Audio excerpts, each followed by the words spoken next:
Morning, everyone. My name is Sherry Hubbard. I want to welcome all of you to the inaugural Florida Farm to School Virtual Town Hall, Growing a Regional Food Hub, Our Path to Success.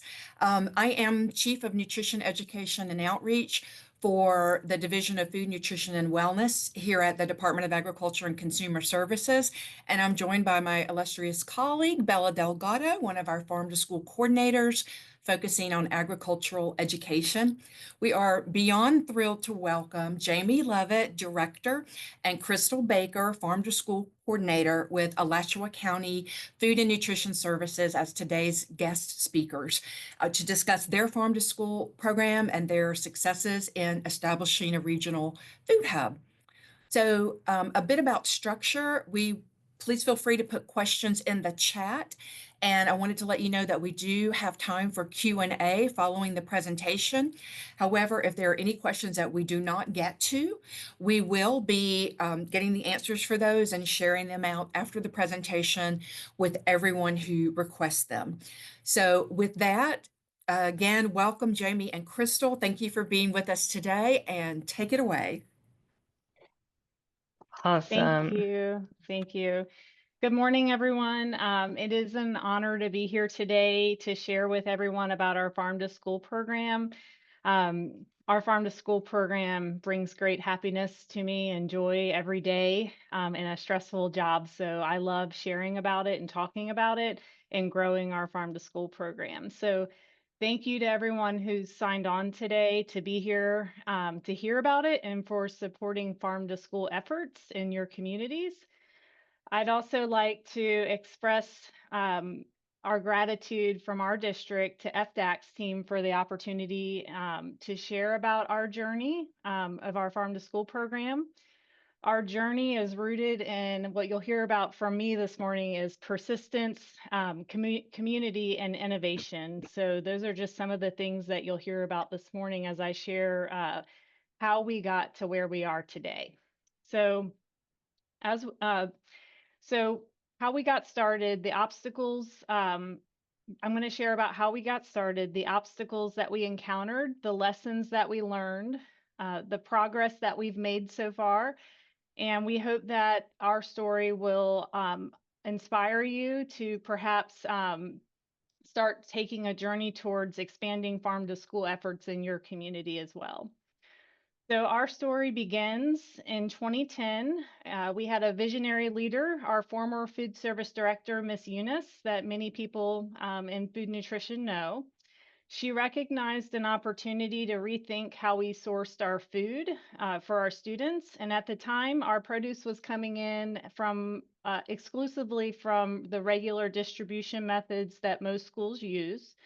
But Ms. Eunice saw an opportunity to shift our procurement practices towards supporting local agriculture and providing fresher and more nutritious food for students. So that's how our journey began. It began back in 2010. And when she had this vision, she issued our very first local produce bid. She was so excited about it, put it out on the street. Everyone was hopeful that we would get responses. But despite our enthusiasm, we received no responses to our bid that we put out for local produce. So it was definitely a disappointing outcome for our district, but it was also a very much a learning experience for us. And we realized in that moment that it wasn't going to be an easy journey to just bring in local produce from farms, as easy as it might sound. It wasn't going to be a journey that was going to be without setbacks. So after that, we realized that we needed to do a lot of work to bring in local produce. So we began by focusing our efforts on how to get funding to move forward. So in 2012, we applied for the USDA Farm to School Planning Grant, and we were eager to formalize that and fund our vision. The first application that we put in, we were excited about, and much to our dismay, we were not successful. We weren't funded in that first grant. So this was another setback, but we were still really excited about the opportunity to be able to purchase from farms. So, not allowing that to discourage us, we regrouped and we put our minds together and reevaluated how we were approaching the grant. And we put together a much more thought out and detailed proposal. And so the following year in 2013, we revised our grant application and we submitted it, and we were so excited. I remember the day when we found out that we were going to be funded for our farm to school grant. So this was a turning point for our program.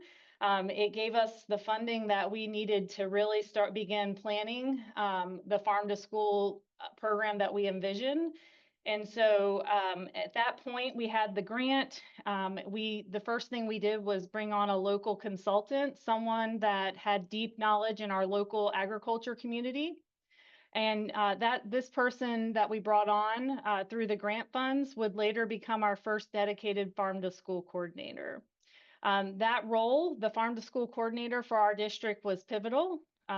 That role helped us establish relationships with area farmers, and we were able to find out more about what we needed to do to bridge the gap, to be able to bring in local produce from our farmers in our area. It became very clear after doing a lot of research that one of the big barriers that farmers face was navigating our procurement process. Um, so, in response, we came together with our purchasing department and we initiated a series of key changes to our procurement processes. So some of the things that we did to change our procurement processes is we simplified our bid packets. Just the sheer magnitude of how many pages our bids that we put out and the documents they were looking at, the pages alone made people just walk away from the process. So we shortened our bid packets so that they weren't so many pages. We of course we have to leave in all of the things that we're required to have in there, but anything that we didn't necessarily have to have, we took it out of that process just to make it not be something that looks so scary whenever you're trying to navigate a bid process and you've never done it before.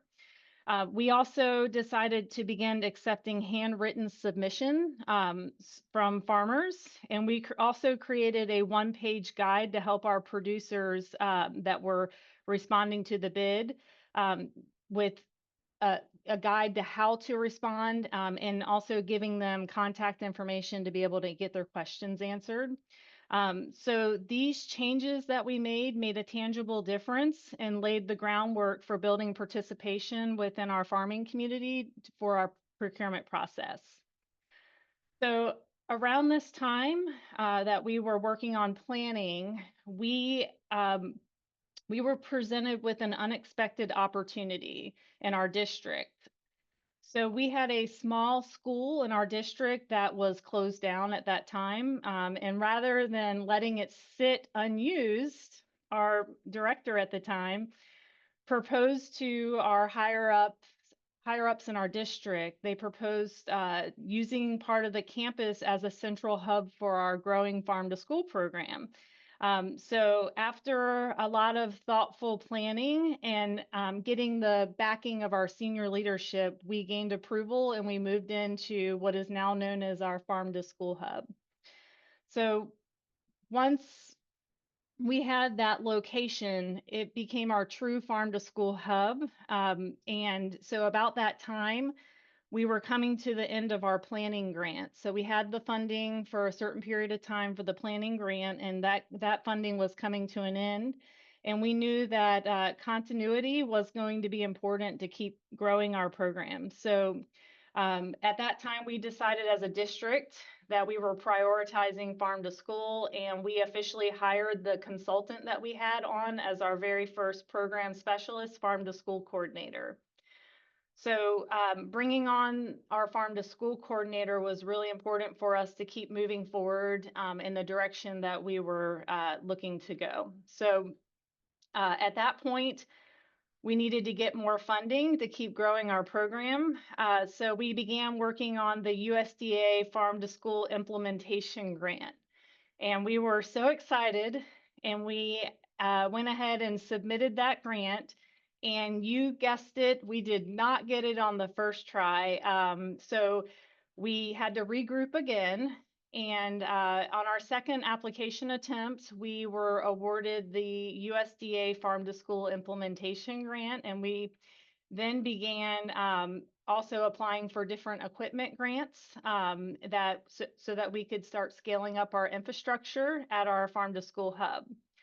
So with the implementation grant in place, along with multiple equipment grants, we were able to fund and acquire essential tools that we needed to be able to have a farm to school true hub. So with the grants, we were able to get a refrigerated delivery truck. We received 2 walk-in coolers.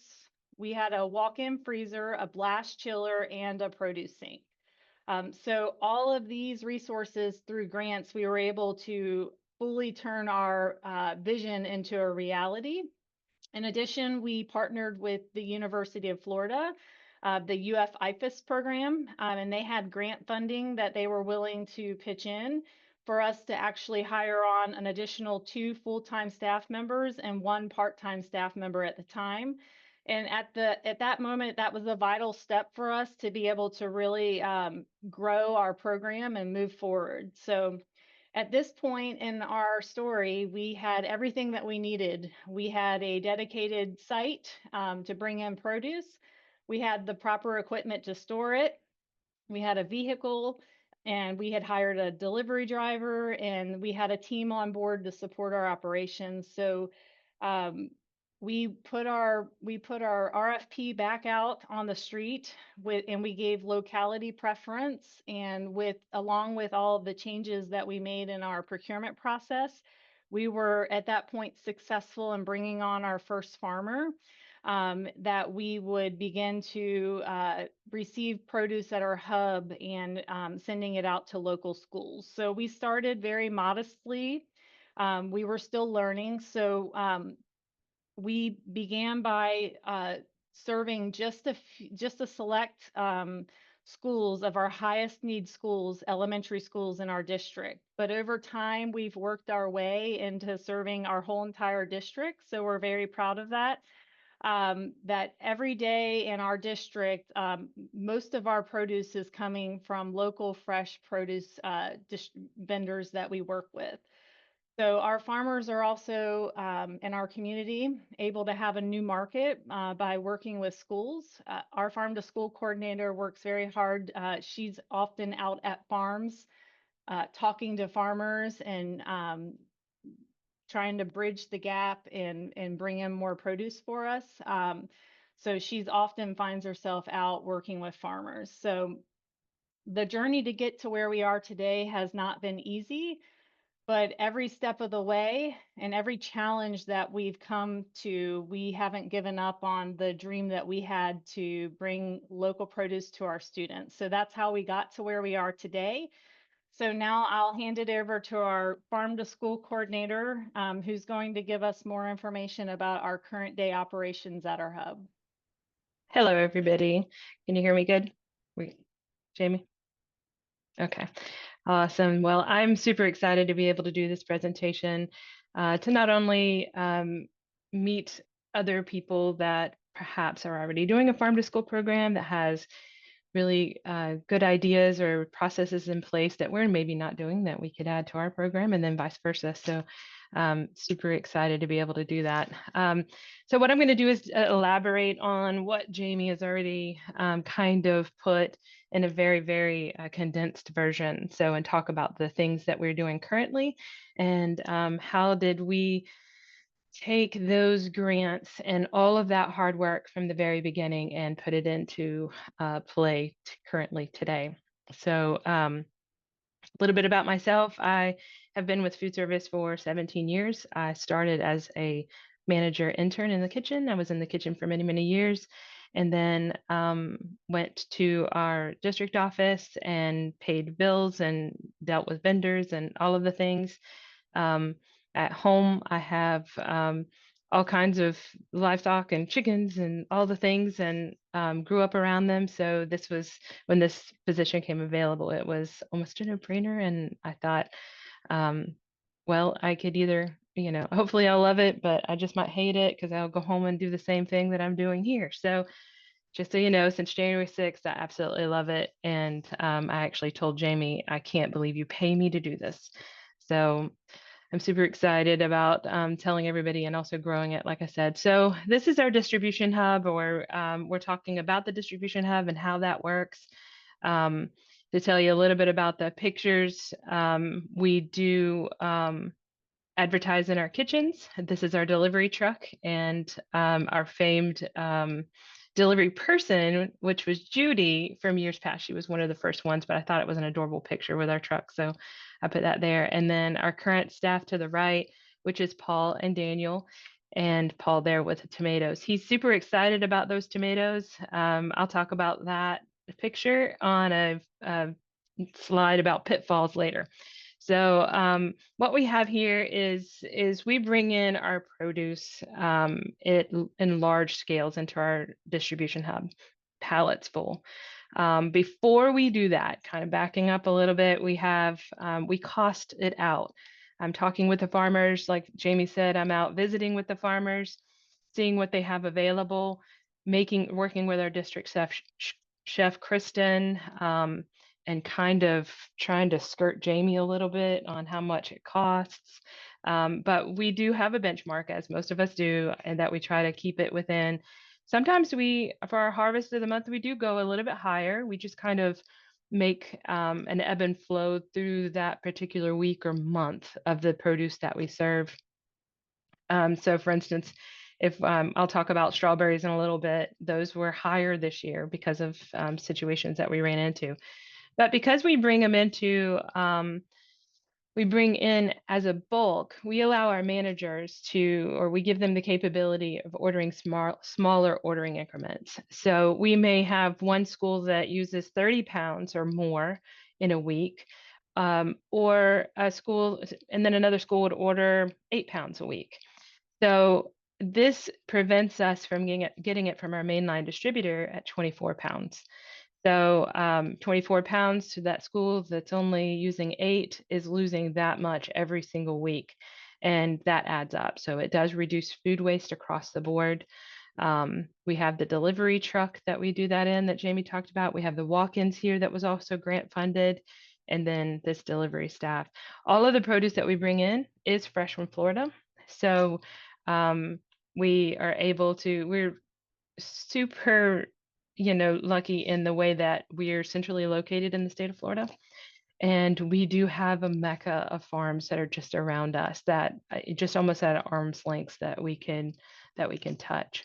We do support those local producers. Our lettuce actually comes 3 miles from our hub. So that particular farm, the Family Garden, also known as the Brown Farm, his name is Jordan. He was very instrumental in the very beginning with starting our farm to school program. He was in lots of meetings with us, with our district, and helping us see the farmer vision, the farmer side of it. And so he provides all of our lettuce, about 850 to 1,000 pounds a week that we get from him. And we try to reduce packaging waste and that type of thing. So in the top left with the red containers, the RPCs, we wash those, clean those. I'll talk about our GET students. They actually sanitize those, and we deliver it to the farm each week. Basically, when we pick up lettuce, we give him enough RPCs for the next week. So they pick it, wash it, and they put it into these sanitized RPCs that come to us. So that reduces waste. And then our Daniel and Paul then divided amongst the increments that are ordered by the managers, by the sites. So he has been certified organic in the past, which is a hard thing to keep from what I understand from him and other farmers. And so he has recently allowed that to lapse. However, he still follows those organic practices. And the bids that Jamie was talking about, we actually required in our bid language for all of our farmers to be certified organic. We received no responses to that bid. So then we had to kind of back up, regroup, and put that the certification wasn't necessary. However, organic practices were similar. There's just no governing authority over it. So um, then we do try to give back and support them by way of advertising. We let them know, for instance, the family garden here in Gainesville, they have several U-Picks that what they do. The bottom right picture that those are the people that we ordered the greens from, and they they actually are a small farm that's just now starting in Lake Butler, and they are working on some U-Picks and giving back to the community that way. They have a cute little farm stand. So we're seeing a lot of that pop up to where it's in our local communities where they have events like you pick strawberries and blueberries and that type of thing, but then it's geared toward children. So there's a playground and there's other things that can happen. So it's kind of a win-win because we're not the only people that's in the school system to kind of teach where our produce comes from. So we have to where we do have the trading cards. You see the meet the farmer here at our harvest of the month. And many times we try to have the farmers come into the schools as we're serving their produce. So it's really cool because then the farmers get excited about seeing our side. And then when we've already seen their side, and then the students also realize too, through their presentation or through talking to the farmer that this is where the produce comes. This is the person that initiated the seed to be able to get it to that point. So when we received this Ziploc bag of greens, of course, cut the label off on the picture, but I loved it because I felt like this is as mom and pop as you can get, and these are the farms that we're trying to support. Yes, there's larger farms like Wish Farms you see here with the strawberries that we do support. We did go pick up those strawberries because we actually received a pretty good price for them if we went and picked them up. So that was kind of an interesting 4-hour round trip. So we'll do that as well. So let's talk about this nagging pitfalls. Let's go ahead and get rid of the negative and get this out of a slideshow and talk about the negative part of this position. So we have to do these quality checks at delivery. Here's the struggle with that is we're getting it in bulk. These are pallets. We're receiving several pallets of produce, and we don't have x-ray vision. So many times because of time and all kinds of things, perhaps our drivers or our delivery people are out delivering. Our staff over there is out delivering, and so they're not there to check it. And we have these issues. So this Brussels sprout picture, there was no way for us to know that pretty green Brussels sprout on the outside of it was looking that way on the inside. So we didn't know that until they were delivered to the schools. And that was a learning process for me because we did get a bumper crop. There was a bumper crop for those Brussels sprouts, and then ended up being a really good price on them, fortunately, because we had to throw away 88 cases of them. So we were, that was a bad day. That was a bad day on the farm because there's a few things that we think potentially happened here. You can't take Brussels sprouts that are 95 degree in a 95 degree field and put them in a 35 degree cooler. So there is a degradation process that needs to happen with produce. So we suspect that's what happened, but definitely we beefed up our quality checks on that day, and Jamie was very gracious with me. So the other pitfall is what we have in Florida is weather interruptions. We have it. And the strawberries, the story I was going to tell you with that, we do our menus about 6 weeks, try to do it a little bit more, but about 6 weeks out. And we were going to have strawberries on February 14th. And so we're planning this back in January. I locked in a price with the farmer that was able to give us the best price. And fortunately, I did that. I locked in the price, got it in writing. because the colder weather came and slowed down strawberries here in the state of Florida. So he was still able to give us that price. And if I would have waited or not gotten a locked in price, we would have paid double for the strawberries because they became more in high demand because there were less of them at that point. So our students was able to have strawberries on February 14th. So we were excited about that. But the weather interruptions do happen and they delay produce, they delay it. Sometimes they wipe it out. And we do have to shift it very quickly for our menu. So at any point that we have an item that is a farm to school produce, I'm always thinking of plan B. What's our backup? What's our backup? Now, we do have a lot of our of just inventory in general here with our county, but there's always a plan B that I'm constantly thinking of that if that happens. So staffing, it doesn't just happen in the kitchens, it happens here at Farm to School too. I have amazing staff here. However, it happens. Things happen, life happens. So we have to figure out a way and always have that plan B of, okay, if they're not available, what is it? I know how to run a truck. I know how to, it's not my favorite thing to do, but I know how to drive the truck. I know how to deliver if I have to. And I'm sure if all else fails, Jamie would do it. So we do have a great team here that would make that happen, but that's a pitfall. Truck maintenance issues, it is a staff member. We care for it and do our preventative maintenance as much as we can and try to stay ahead of it, but those things happen.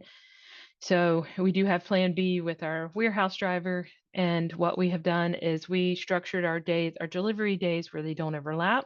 So if his truck breaks down, he can use ours and then vice versa. So the other thing that one of the things through school gardens, which we'll talk about in a little bit, and just in general, is imperfect fruit. With our mainline bid, we have it is in the specs for grade A produce. That means that student sees, or even that person working in the kitchen sees perfect fruit every single time because that's what's on our bid. However, the reality of imperfect fruit or vegetables, is that sometimes the ugly one, for lack of a better word, or the imperfect one, it tastes better than the ones that would be grade A. So through our school gardens, we show them that, and we'll talk about it a bit more, but we show them that sometimes it doesn't come out perfect. Sometimes that carrot doesn't come out, a foot long and an inch wide. Sometimes it doesn't. So the other thing is processing constraints. We have many times our farmers, we have great relationships with our farmers here, and they perhaps maybe have that bumper crop like that Brussels sprout situation, but sometimes we are able to take advantage of this pennies on a dollar opportunity, but perhaps it's labor intensive potatoes. They want to give it to us straight out of the field. So it's dirty. We need to cut them. We need to decide what we're going to do. So, and then how do we hold 5 pallets of potatoes before we can put them on a menu 6 weeks down the road? So that's the other thing. We have had the opportunity where we have done blueberries. We've frozen them. We do have a blast chiller here. We have a sealer machine. We have choppers, shredder. We have all of the equipment here locally at our distribution hub that we can process these things. We've done bell peppers and onions. We mix them. We've got a bumper crop on those and put them in the freezer, and we were able to use them in our cooked recipes. So we were excited for that. So we do have the mini working farm, our farm to school hub farm. It is an organic working farm that they're given, the gentleman there given the thumbs up is Ian. He is our garden manager, and he makes it happen as far as making this little working farm work. He gets excited when his little seeds pop up, and he's the type of person you want as a garden manager for sure, that gets excited. So we have a token garden. We don't grow anything that we get a lot of produce from, meaning we have 2 or 3 tomato plants. It's not something that we can supply the whole entire district with produce. We you see the salad starters there. That's about how many we would do, and that would maybe provide a month's worth of salad for one school. We have the orchard here. We have pomegranate, persimmons, peaches, oranges, bananas. We have figs that are coming in currently. So the orchard, and that is also something that doesn't necessarily provide, because it's only 2 or 3 peach trees or 2 pomegranates, etc. So we save the seeds. We do allow a lot of our produce to bolt. We buy heritage seeds, so we're able to save the seeds and for our next year's crop. So we kind of just keep going, giving back, just like the RPCs. We try to pay for it once, basically. So the field trips, we have K through 12. Mostly it's elementary students that come, and we give them tours of the farm. We always try to make sure that when we do have a students visiting for a field trip, that there's something there that they can pick. So we try to get this information ahead of time from the teacher, so we're able to kind of have something for them to pick and taste. And sometimes one of the things that we want to do this coming school year is have an event with their field trips that has this district chef, to where they can cook the produce here, then they can taste it. So they can see it from, we'll have some starts that shows them how this is where it starts, this is what it looks like when it's grown, and this is what it tastes like. So they see that kind of full circle. And so everything that we do have here, we do take the produce, even if it's 3 tomatoes, we do supplement the plate. Or and many times we bring it back to the main office, and it goes into our catering department. So here's our lawnmowers. We do have 2 mini cows, and these are Jamie's babies. So she has, this was her idea to offset our lawn contract, not just offset it, but pretty much get rid of it in general. So we have about 2 acres here, and of which their pasture is 1.5 acres. And they mow that grass. People say, "Did you mow it? Did you weed it?" And we did not. They do a very good job. We just recently cross-fenced their pasture to where we can rotate the pasture, so they can go back and forth and do their job. But their cost is way lower than the landscape contract for here at the hub. And but we did have a naming contest at the schools, and they ended up with the names Moonlight. The black and white one is Moonlight, and her baby is Sunshine.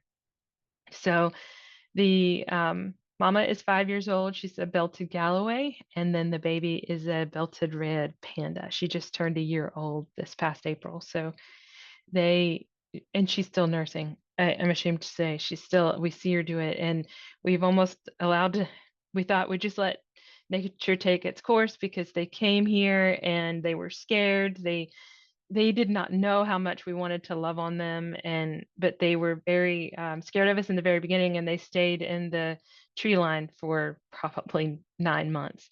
Here recently, through tons of hard work for all of us here at the farm, through consistency, letting them know that we are their source of food besides that grass. We give them great treats, and these are the GET students, which we'll talk about in a minute. They sit there and they love it. They see the students because the students do give them their treat at 10:50, and if you go out at about 10:45, they are mooing and baying at you like, "Where is my stuff?" So their clock is always fast. So they're there waiting on their food. So we just recently had some chickens donated to us. We had an inclusion grant, or actually a local school, a high school, received an inclusion grant from the Able Trust via the state of Florida. And the high school thought that they were going to be able to sell the eggs, and so it wasn't something that they were able to kind of have work, because there was lots of pitfalls on their side. So they said, we have these chickens. we have this grant. Would you finish out this grant? So they provided us tons of food, almost literally, and they provided this coop and the run and the 7 chickens. So we have 7 chickens here. My pie in the sky is to become egg handler certified and all of the good things to where we can actually maybe have that egg go onto the plate. Of course, we have a few months. They don't start laying for about another 3 or 4 months. So, but that's one of the things that we have. The Get students absolutely love them, and because they've been imprinted from the very beginning through the ESC students there at the high school, they love they want to be touched, they want to be held. So here is really the what helps us here, because with the staff that we have here, we could not possibly do everything ourselves. The Get students is a school that's here locally located on our campus. They are students that are 18 to 22 years old, ESC students. They come over for a couple hours each day, Monday through Thursday. They assist with all the farm and the garden chores. Our paddock for the cows is spotless at all times. Our gardens are weeded. They mulch, anything that Ian needs them to do. So not only do they learn that part, they learn how to then take that produce and clean it properly and sanitize it properly and chop it and cook it. And so it is a full circle of how it teaches them the food safety, how to grow the food, how to work good habits, how to, when you enter a room, say hello, how are you today, and that type of thing. So those interpersonal skills that they need to have. And so once they're in this program for a few years, we then start them into our cafeterias in an intern program. We're not the only persons that do bring them into an intern situation or hire them. Our local hospital has a program that actually hires them in as well. What we do in our cafeterias is we bring them in on an intern basis, probably about 3 months, and then that then tells us, where we need to improve with the student, or how the student needs to actually improve, and what training we need to bring back to them. So our managers, it's not something we force onto the managers. We give the managers an option. Say, hey, we have students that's ready to go into the cafeteria. We have about 17 of these students that are still in our cafeterias, and they are in our kitchens that help every day. We've had many of them be success stories for Employee of the Month, and they are loved on our campuses. So, and they have the backing of, this is actually Mr. Sullivan here on the left, that they have the backing of that, of a teacher that is actually trained to be able to communicate with them and be able to get them to move forward and grow in the way that they need to. So they are a huge help to us, and to where we don't have to do it every day alone. So we do collaborate with our local our district's school agricultural departments and their ag programs. So these students help us. They'll come here to the farm. We have one that is north of us, that Santa Fe High School, that has a huge cattle program. They show at the shows all of the things, and the director of that program she's a godsend when it has come to the cows, by way of references for vets, or something that may be going on, vaccinations that we maybe need to do, fly control, like simple just things that we can do. They also help us with equipment like squeeze chutes, or dividing panels, whatever we may need that we might only need to use once. So Hawthorne, that's their, they actually delivered the cows for us. They had a trailer, and they delivered them from the Micanopy area and brought them over. So, and then we have one at Newberry High School. So these students will come over and help us, and we learn from one another, which is an awesome thing for that. So our school gardens. So the garden manager, Ian, does facilitate all of this. And it is a beautiful thing with the teachers because it gives the teachers educational material to teach from and teach garden education. The students get to see from the point that they're saving the seeds here on the bottom right, all the way to actually bringing it and delivering it to our kitchen manager and having them cook it. So here's where they brought their produce, and we normally, or we do advertise it today's school meal features, and it'll um, have it to where so it kind of gives the students of that garden club a little bit of clout to say that they grew it. So we really love that. We do sponsor our department. Food nutrition department does sponsor the gardens.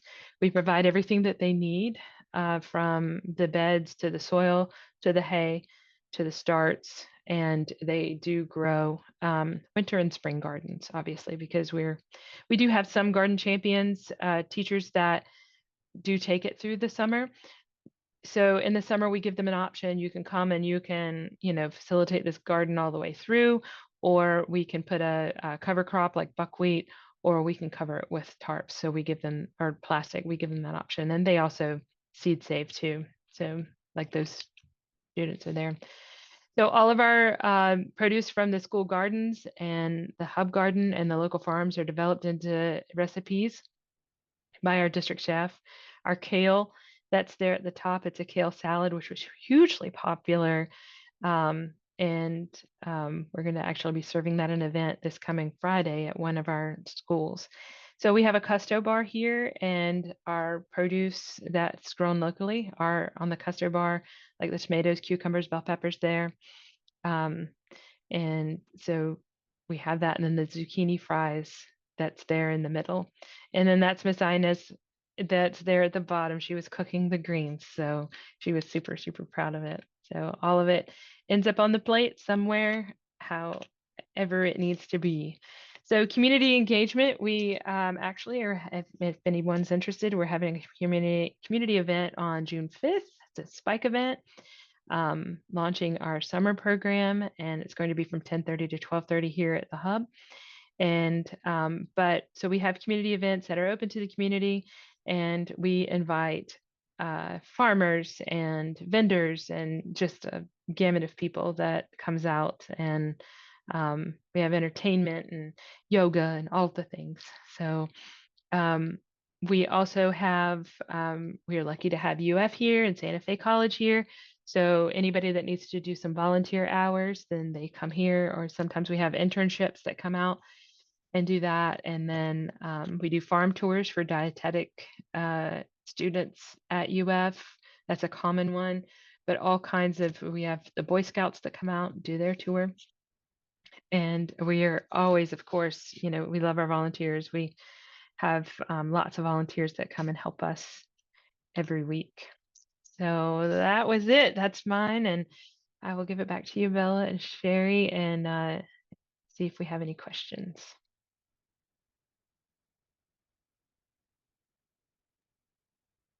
Thank you so much, Jamie and Chrystal. That was amazing. I'm feeling so inspired. Excuse me. I know we already had one question. Okay, thank you, Jamie. I know, Bella, you have been tracking questions in the feed. Do you want to start throwing them out? Looks like Amy, I don't see that question. Me, Amy Friedrich. Can you, I got on a little bit late. Could you please talk a little bit more about the positions that you said? I think that you said you hired 2 people to run something, and I'm just curious about if a district wanted to implement a similar program,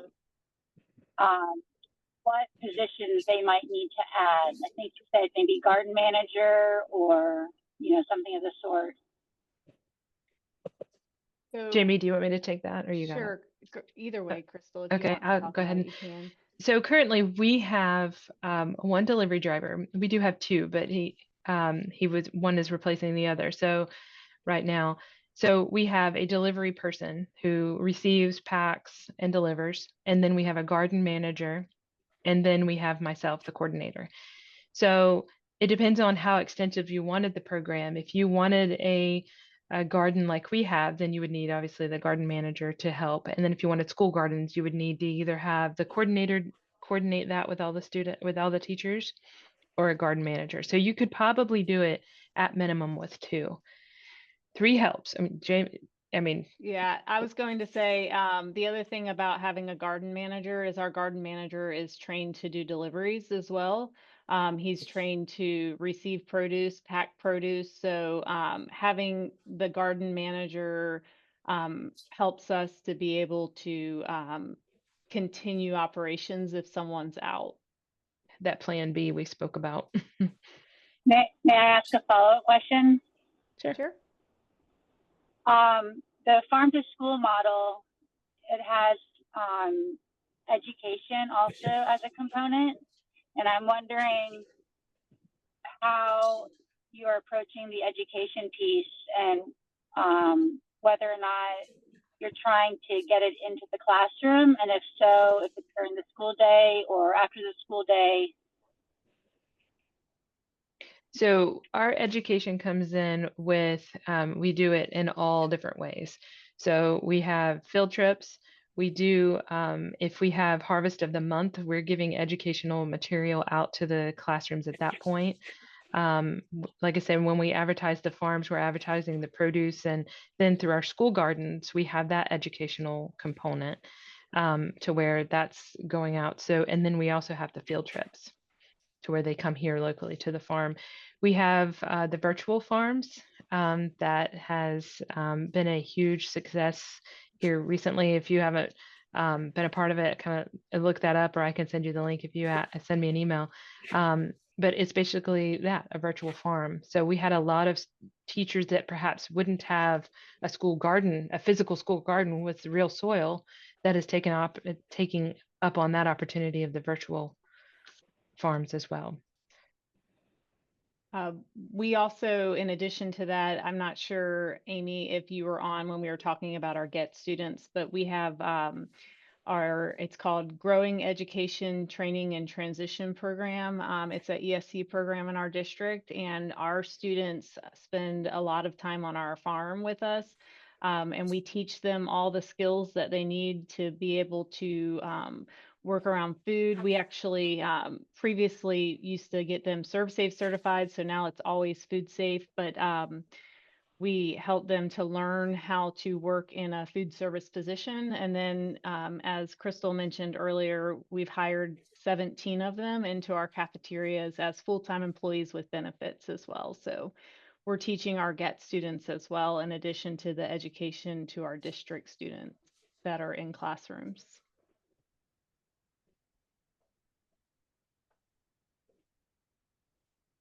Any other questions? Feel free to drop questions in the chat as well. We can read those.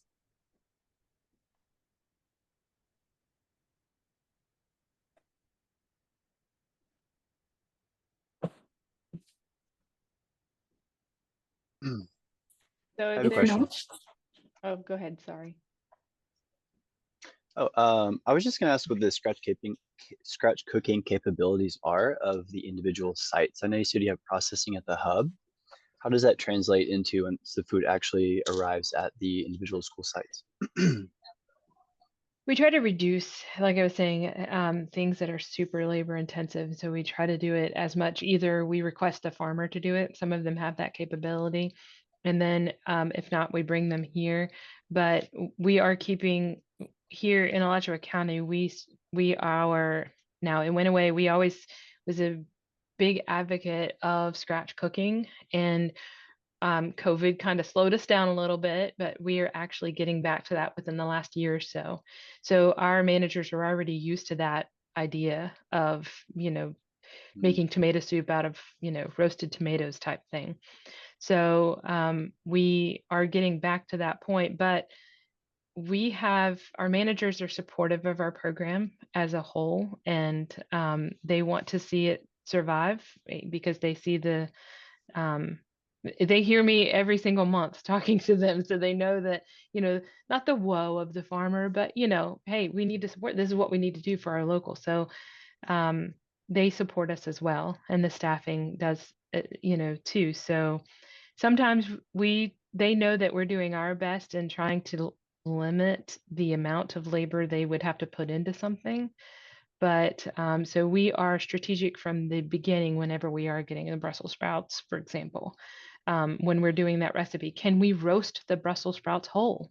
So our district chef is testing that and trying to, by the time that this recipe and this produce gets to the kitchen, it is something that is well thought out, tastes well, tested by the students, but then tested in the kitchen to make sure it's not a huge burden on the kitchen staff as well. So um, it's nice to be able to have this program because we do the scratch cooking in our kitchens. And there's a lot of out of the freezer and putting on the pan too. I'm not going to say that there's not, but we try to give as much scratch cooking as we can. But that's the process that we do to make sure that we are making sure it's thought all the way through. Awesome. Thank you. Mhm. Thank you, Chrystal. Any final questions? Well, I want to thank again our guest speakers, Jamie and Chrystal. We're so appreciative of your taking your time today to kick off our very first virtual town hall. I want to tell all of our listeners and everybody who participated, if you're like me and you think of a question after the fact, please feel free to email any of our Farm to School team. I put our website, Florida Farm to School, farmtoschoolfl.com in the chat.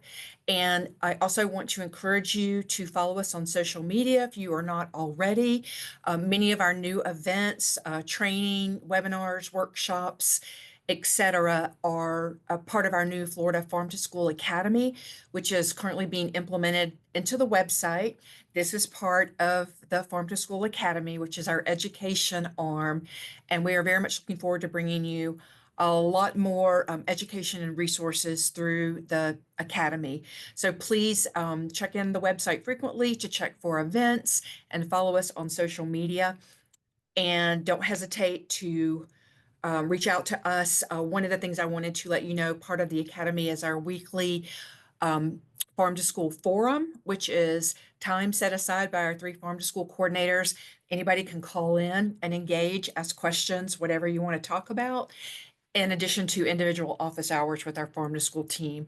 So we're so grateful for your participation. Again, I want to thank Jamie and Chrystal for a very engaging, informative, and educational hour, and wish everyone a wonderful day and a wonderful week. Thank you so much. Thank Thank you. you.